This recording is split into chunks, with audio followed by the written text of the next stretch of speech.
Alrighty, we are out here on the range. This is my 24-inch Seekins Havoc Hit, chambered in 6 GT. It's got a Loophole Mark V 7-35 optic on it, and we're shooting the same load we've been shooting the last couple videos with the 105 grain bow tie hollow point with 36.4 grains of H4350. Now what I'm going to do today is we're going to test whether breaking our cheek weld today is going to matter.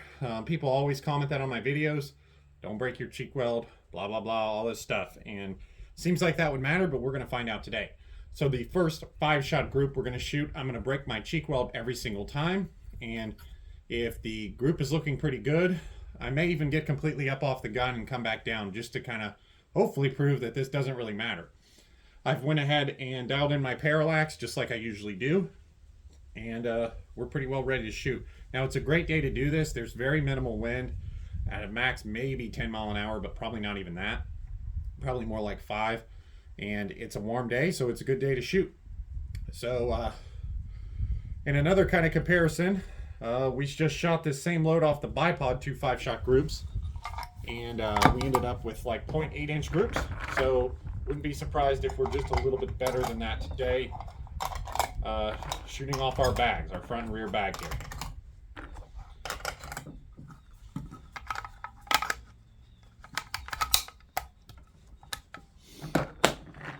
Alright, so again, this first 5 shots, we'll be breaking our cheek weld every single time intentionally.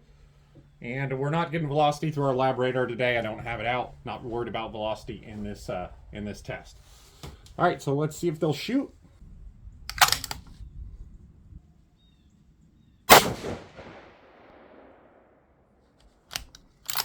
Again, intentionally breaking our cheek weld, obviously here.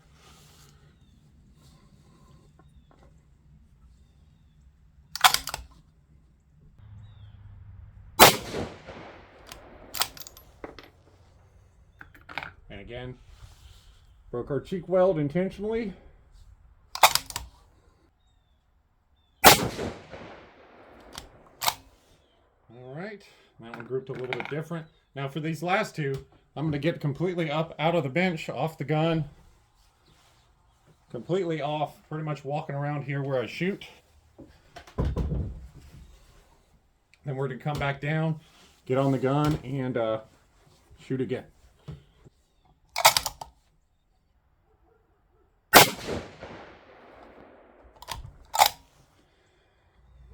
And again, off the gun completely, getting up, walking around, leaving the whole gun there, and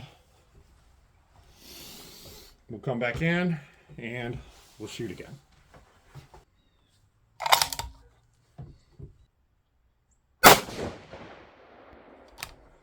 And we double grouped them, but I mean, we'll see what happens on these next 5, but that's about what we've been doing with this load. It's probably a little better than what we did off the bipod, but we'll see. Like I said, these next 5 we're going to shoot. We're not going to come off the gun at all.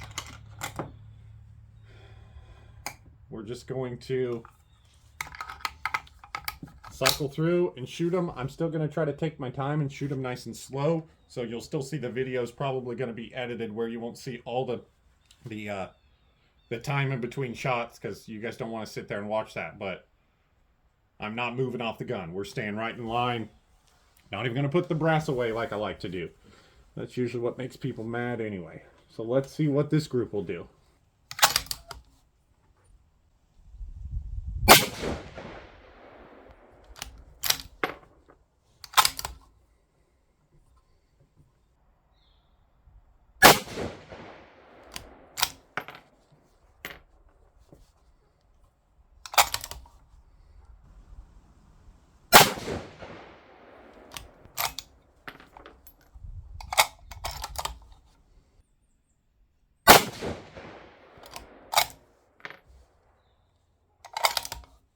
All right, and last one here.